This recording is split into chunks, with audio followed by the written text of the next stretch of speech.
आधी रात का पहर था।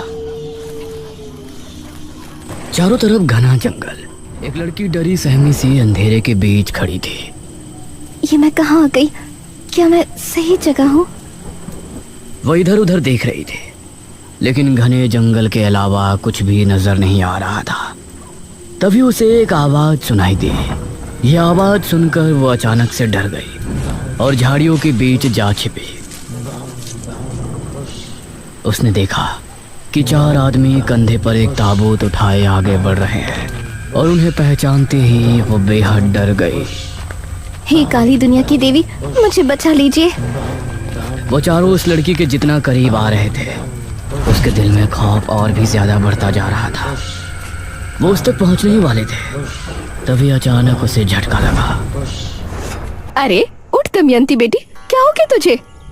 वो नींद से जागी। उसने देखा कि उसकी माँ उसे जगा रही थी और वो पूरी तरह से पसीनों से भीगी थी। हाँ, हे भगवान, शुक्र है सपना ही था। ये रोजाना सोते समय क्या हो जाता है तुझे?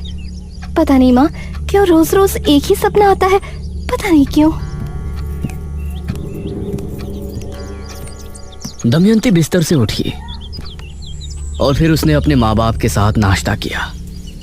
उसके पिता एक किसान थे और खेती करके ही वो अपने और अपने परिवार का घर चलाते थे। एक शाम उसके पिता खेतों से वापस नहीं लौटे और शाम हो चली थी। ये कहाँ रह गए? मुझे बहुत चिंता हो रही है इनकी। माँ, मैं पिताजी को देख कर आती हूँ। अच्छा ठीक है बेटी, चल मैं भी तेरे साथ चलती हूँ। नहीं माँ, मैं चली जाऊंगी। आपके घुटनों में पहले ही दर्द है, आप यहीं आराम कीजिए। संभल के जाना बेटी। दमयंती अपने पिता को ढूंढने के लिए घर से निकली और खेतों की तरफ चली गई। वो खेतों में पहुंची तो सुनसान रास्ता और घना अंधेरा देखकर उसे डर लगने लगा। हे भगवान, रात में तो ये इलाका कितना डरावना लग रहा है। वो तेज तेज कदमों के साथ आगे बढ़ रही थी। तभी दमयंती, उसे एक आवाज सुनाई दी। कौन कौन है? दमयंती, मेरे पास चली आओ, तुम अभी इस दुनिया के योग्य नहीं हो। ये आवाज सुनकर दमयंती बेहद डर गई। हे भगवान, मुझे ये आवाज बार बार क्यों सुनाई देती है? तभी उसे कुछ ही दूरी पर एक बड़े से पेड़ के नीचे एक आकृति दिखाई दी। कौन है? चली आओ दमयंती, तुम इस दुनिया के योग्य नहीं हो। ये देखकर उसके माथे पर पसीने आ गए और वो डरकर वापस से घर की तरफ भागी। लेकिन उसके कानों में बार बार वही आवाज आ रही थी। चली आओ दमयंती, तुम इस दुनिया के योग्य नहीं हो। दमयंती, मेरे पास चली आओ, तुम अभी इस दुनिया के योग्य नहीं हो। और लंबी लंबी सांसें लेने लगी।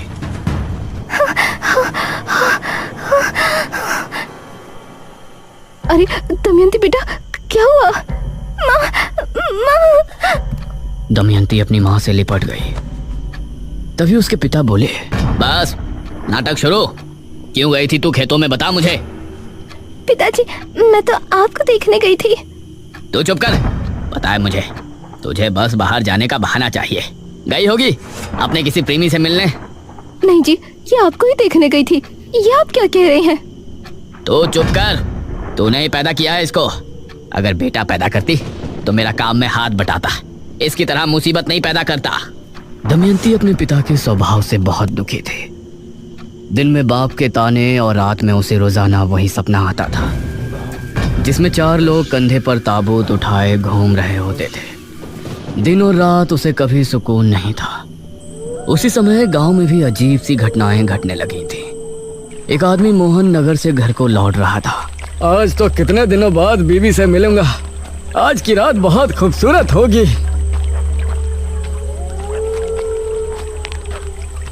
नौजवान, जरा इधर देखो।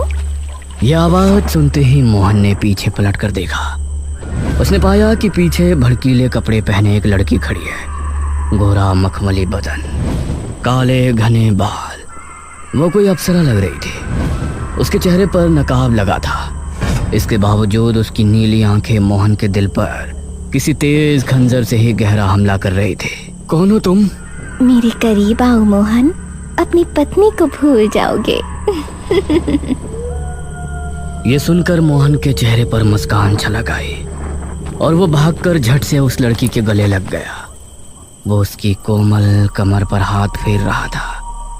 तभी उस लड़की ने भी उसे कसकर गले लगा लिया। तभी मोहन को उसके शरीर की गर्मी महसूस हुई। तुम इतनी गर्म कैसे हो रही हो?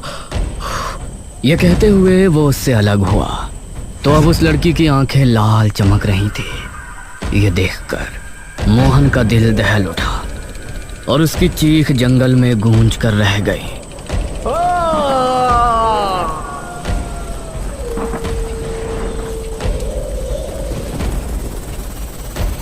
कुछ देर बाद मोहन की लाश एक पेड़ की डाल पर लटकी थी।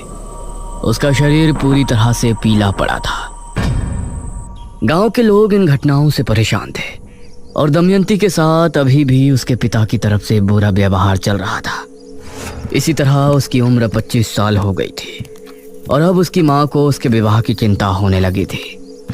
हमारी दमयंती विवाह के योग्य हो गई है जी, हमें लड़का देखना शुरू कर देना चाहिए। क्या मतलब है तेरा? लड़का देखना शुरू कर देना चाहिए? क्या तेरे पास दान दहेज है उसे देने के लिए? अरे हमारा जो कुछ भी है उसी का तो है। कौन सा अपना बेटा है जो आपको उस संपत्ति उसके नाम करनी है? मैंने सोच लिया है, मैं उसका विवाह जमींदार से करवा दूंगा। ये आप क्या कह रहे हैं? जमींदार तो आपकी उम्र का है, आप हमारी पुत्री का विवाह उससे कैसे करवा सकते हैं? ये सब दमयंती अपने कमरे से सुन रही थी और मन ही मन वो अपने आप को कोस रही थी। मैंने उससे बात कर ली है, वो विवाह भी करेगा और हमें 50,000 स्वर्ण मुद्राएं भी देगा। क्या आपने अपनी पुत्री का सौदा कर लिया? 5,000 मुद्राओं के लिए आप उसको बेच देंगे? ये सुनकर दमयंती के पैरों तले जमीन निकल गई और वो उसी रात को अपने माता पिता के सोने के बाद घर से भाग निकली। कहते हैं इंसान का सबसे बड़ा दुश्मन उसका अकेलापन होता है, जो अब उसके साथ था। जिन अंधेरों से उसे डर लगता था अब वो उसका सामना कर रही थी। वह जंगल में एक पुराने से झोपड़े में रहने लगी, लेकिन अभी भी वो आवाजें उसका पीछा नहीं छोड़ रही थी। तुमको अभी तक कुछ समझ नहीं आया। आखिर कब तक तुम इस तरह जियोगी? तुम इस दुनिया के योग्य नहीं हो दमयंती। आ जाओ, मेरे पास चली आओ। उसे महसूस हुआ कि कोई उसकी झोपड़ी के बाहर भटक रहा है, तो उसका डर और ज्यादा बढ़ गया। वो कोने में सिमट कर बैठ गई और कांपने लगी, लेकिन वो आवाज और कदमों की आहट उसे बार बार सुनाई दे रही थी। इसी तरह उसकी रात निकल गई। मैं यहाँ नहीं रह सकती, मुझे इंसानों के बीच ही रहना होगा, वहीं मैं सुरक्षित हूँ। इसी सोच के साथ दमयंती उस समय विजयनगर के राजा भीम सिंह के यहाँ हाजिर हुई। उसे देखकर महाराज के मन में अजीब भावनाएं उत्पन्न होने लगीं। सुंदरी, कौन हो तुम? दमयंती ने महाराज को अपनी पूरी जीवन गाथा सुनाई, जिसे सुनकर महाराज को बहुत आश्चर्य हुआ। दमयंती, हमें बहुत अफसोस है कि आपके साथ इतना कुछ हुआ, सिर्फ इस वजह से कि आप कन्या हैं। इतना कुछ होने के बाद भी आपने कोई गलत कदम नहीं उठाया। हम आपकी सराहना करते हैं और आपको अपने महल में रहने का प्रस्ताव रखते हैं। ये सुनकर दमयंती बहुत खुश हुई। महाराज की जय हो, महाराज भीम सिंह की जय हो। दमयंती को महाराज ने कक्ष दे दिया और वो उसमें आकर बहुत खुशी थी। कितने न्यायप्रिय राजा है भीम सिंह। जहाँ हमारे पिता ने हमें उनके घर में बोझ समझा, वहीं महाराज ने मुझे अपने इतने बड़े महल में जगह दे दी। ये तुम्हारी गलत सोच है दमयंती, तुम इस दुनिया के योग्य नहीं हो, मेरे पास चली आओ। यह आवाज सुनकर दमयंती ने अपने कानों पर हाथ रख लिया। नहीं। तभी उसके दरवाजे पर दस्तक हुई। दमयंती जी। उसने उठकर दरवाजा खोला तो एक सिपाही सामने खड़ा था।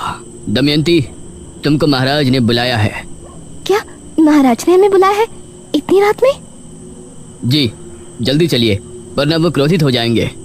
ये सुनकर दमयंती उस सिपाही के साथ कक्ष से निकली और महाराज के कक्ष में पहुंची, जहां महाराज मदिरा पान कर रहे थे। आओ दमयंती आओ, बैठो। ये सुन दमयंती उनके सामने जाकर बैठ गई। दमयंती, हमने तुमसे ज्यादा खूबसूरत कन्या अपने पूरे जीवन काल में नहीं देखी। महाराज, हमने भी आपके जैसा कोमल हृदय पुरुष अपने जीवन काल में नहीं देखा। हम सोच रहे थे आपको अपनी रानी बनाए, लेकिन ये क्या महाराज, ये आप क्या सोच रहे हैं? अगर आपकी जाति ऊंच होती तो हम आपको रानी बना लेते। महाराज, मैं आपकी दासी बनके ही खुश हूँ, मुझे रानी बनने का कोई लोभ नहीं। अवश्य, आप हमारी मुख्य दासी हैं। ये कहकर महाराज ने उसका हाथ पकड़कर उसे अपने करीब खींच लिया। महाराज, ये आप क्या कर रहे हैं? महाराज ने दमयंती को कसकर गले लगा लिया। तुम हमारी दासी हो, एक दासी का कर्तव्य पूर्ण कीजिए। ये सुनकर दमयंती हैरान रह गई। उसकी चीखें कक्ष के बाहर तक जा रही थी। नहीं, छोड़िए मुझे, छोड़िए, नहीं। और उसके बाहर खड़ा पहरेदार भी उनको सुनकर मुस्कुरा रहा था।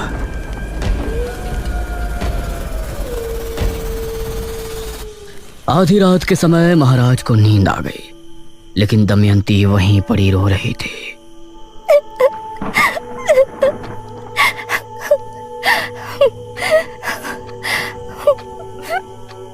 उसने एक बार महाराज की तरफ गुस्से से देखा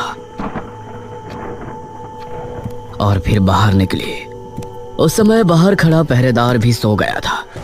अब दमयंती महल से भी चुपचाप निकल आई, लेकिन अब उसे समझ नहीं आ रहा था कि वो कहाँ जाए।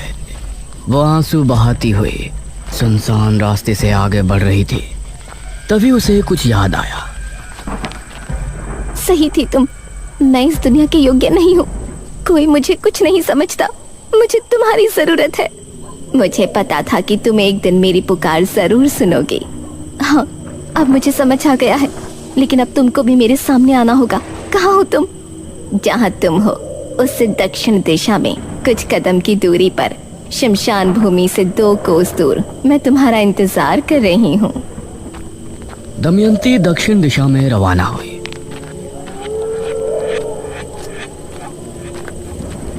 और कुछ कदम चलने के बाद वो शमशान भूमि पहुंची। उसके बाद 2 कोस चलने के बाद वो एक जगह पहुंची, जहां उसने देखा एक स्त्री कुंड के सामने बैठी है। आओ दमयंती।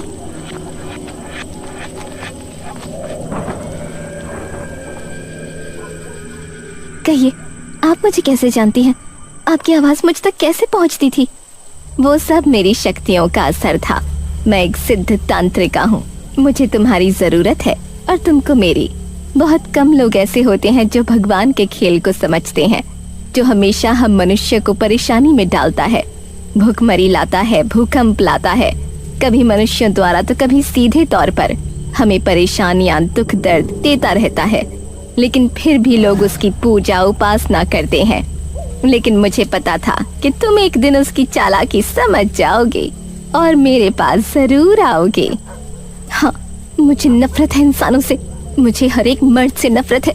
मेरे पिता मुझे बोझ समझते थे और जिस राजा ने मुझे अपने महल में पनाह दी, उसने मेरे साथ वो किया जो उसे शोभा नहीं देता। और ये सब मेरे साथ तब हुआ जब मैं भगवान को बहुत कुछ समझती थी, लेकिन अब मुझे भगवान में विश्वास नहीं है। नहीं है वो। बहुत अच्छे। लेकिन तुमको मेरी मदद करके क्या मिलेगा? तुमने मुझे ही क्यों चुना? मेरी उम्र 30 वर्ष हो गई है। अब मुझे एक महाविद्या करने के लिए एक शिष्य की जरूरत है। अगर तुम मेरी शिष्य बनकर मेरी बताई विद्या की क्रिया संपन्न करने में मेरी मदद करोगे तो तुम्हारे अंदर अपार शक्तियाँ आ जाएंगी और मेरी शक्तियाँ 2 गुनी हो जाएंगी। मैं करूँगी जो आप कहेंगे, मैं सब करूँगी। ये सुनकर तांत्रिका के चेहरे पर मुस्कान झलक आई।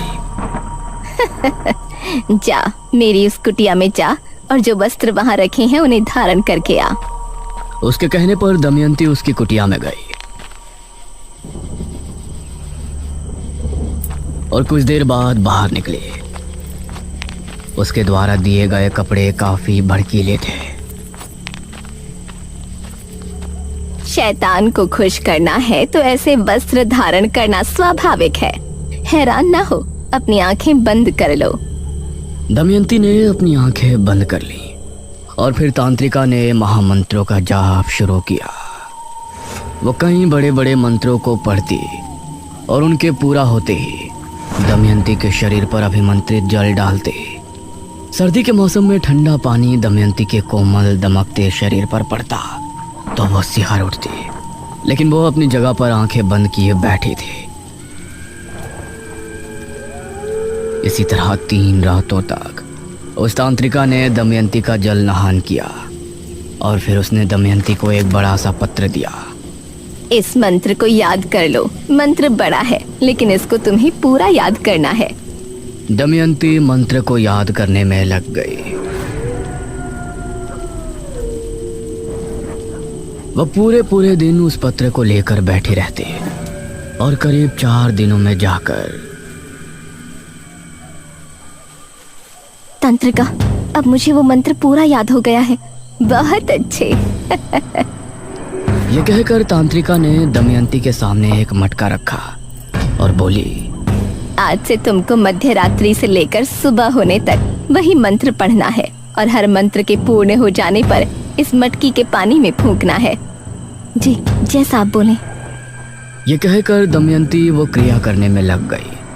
अब तांत्रिका अपनी कुटिया में आराम करने लगी और दमयंती ने पूरी रात मंत्रो जाप किया। सुबह सूरज निकलने से पहले तांत्रिका उसके पास पहुंची। बहुत अच्छी दमयंती, अब तुम विश्राम कर सकती हो।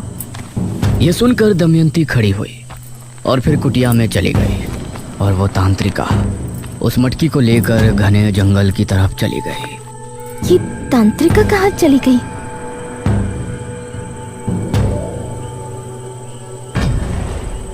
अब दमयंती इसी तरह से रोजाना मंत्रों को जाप करके मटके में फूंकती और फिर तांत्रिका उसे उठाकर जंगल की तरफ चली जाती।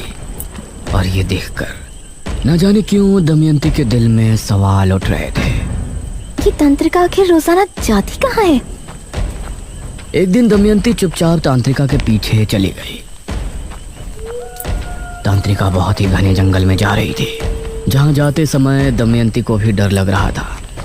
उसने देखा कि तांत्रिका एक बड़ी सी मूर्ति के सामने जाकर रुकी और उसने अपना नकाब हटाया तो पता चला उसका आधा चेहरा झलसा हुआ था। ये देखकर दमयंती चौंक पड़ी। शैतानों की देवी, क्रिया पूरी होने वाली है, अपना आशीर्वाद दीजिए। उसके इतना कहते ही उस मूर्ति से एक दिव्य रोशनी निकली और फिर वो उस मटके के अंदर चली गई। धन्य हो शैतानों की देवी। ये कहकर वो झाड़ियों में चली गई। ये कहाँ गई? तभी झाड़ियों में हलचल हुई। तांत्रिका वहां से एक लड़के को निकाल कर लाई। पैर रस्सी से बंधे थे। तभी तांत्रिका की आंख लाल होकर चमकने लगी और उसने उस लड़के पर हमला बोल दिया। तांत्रिका ने उस लड़के के साथ वो किया जो दमयंती के लिए देखना बहुत ही भयानक था और कुछ ही देर में वो लड़का मृत हो गया। उसका शरीर नीला पड़ गया। ये तो एक डायनी है, तांत्रिका नहीं। क्रिया पूर्ण होते ही मैं इस मटकी का भी मंत्रित जल पी लूंगी और तभी मैं कर्ण पिशाचिनी की शक्तियां भी हासिल कर लूंगी। उसके बाद अपने इस झुलसे शरीर को छोड़कर मेरी आत्मा दमयंती के शरीर में वास कर लेगी। तब मैं बनूंगी इस संसार की सबसे खूबसूरत डायनी, जिसके पास कर्ण पिशाचिनी की शक्तियां भी होंगी।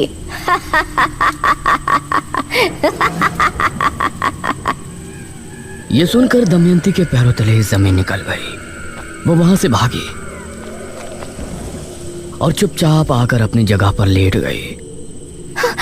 अब मैं क्या करूं? ये सिर्फ मेरा इस्तेमाल कर रही है।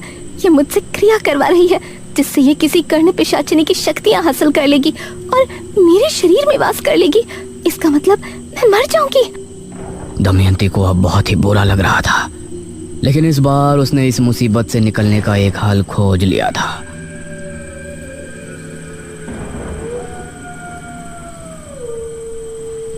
वो अगली रात भी क्रिया करने के लिए पहुंची।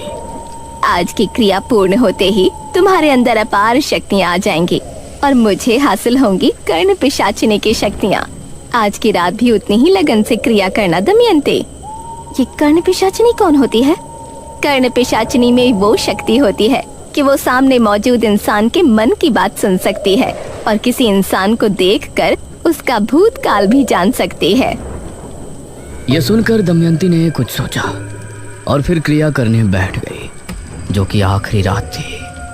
आज रात तांत्रिका को भी नींद नहीं आ रही थी। वो दमयंती के पास बैठकर उसे निहार रही थी। दमयंती को मंत्र पढ़ते हुए सुबह होने ही वाली थी। तभी डायनी खुश होते हुए खड़ी हुई और दमयंती की तरफ बढ़ी। वो उस मटकी को उठाने ही वाली थी कि तभी दमयंती ने अपने कमरबंद में छिपा खंजर निकाला और तभी डायनी जमीन पर गिरकर तड़पने लगी। और तभी दमयंती ने मटकी उठाकर अपने मुंह से लगा ली। यह देखकर डायनी चिल्ला उठी। नहीं! दमयंती ने पूरा पानी पी लिया और मटके को जमीन पर मारकर फोड़ दिया। डायनी एक तेज चीख के साथ राख बनकर खत्म हो गई। दमयंती अभी उसे देख ही रही थी कि तभी तेज हवा चली और तूफान आ गया। दमयंती अपने आप हवा में उड़ गई। नहीं! और वो उसी मूर्ति के सामने जाकर गिरी। दमयंती, तुमने डायनी को उसकी क्रिया के समय मार डाला, इसीलिए अब डायनी की सारी शक्तियां तुम्हारे शरीर में आ चुकी हैं। इसके साथ ही तुमने जो क्रिया की थी उसके जरिए कर्ण पिशाचिनी की शक्तियां भी तुमको हासिल हो गई हैं। अब तुम हो मेरी सबसे प्रिय शिष्य, सबसे ज्यादा शक्तिशाली और सुंदर डायनी दमयंती। ये सुनकर दमयंती ने उसके सामने हाथ जोड़ लिए और भयानक अंदाज में हंसने लगी।